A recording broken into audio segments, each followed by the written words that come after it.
কই যাও একলা একলা? আমার তো একটা বউ, কি আমার হাতটা কাটতে কি করছি কেমনে গেছো? কেমন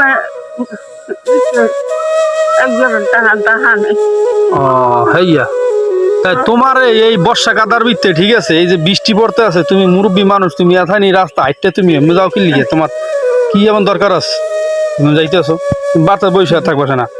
বাট বই থাকি দাদা, হ্যাঁ বাট বই থাকো আমার খেয়ে দিয়ে দেখো। তোমার একটু একটু মনে একটু জন কিছু দিয়ে নি, আমারও তো কোনো পথ নাই। তো এরকম আমার পোলাবান আছে, তোমার নাতি আছে, বউ আছে। পোলাপান ও আমার দিত হইয়া তো যাবা? এই তোমার বউ। তা যাও আস্তে আস্তে যাও, দেখে যাও, 5-4 বছর খাইও না, বুঝতে পারছো? যাও।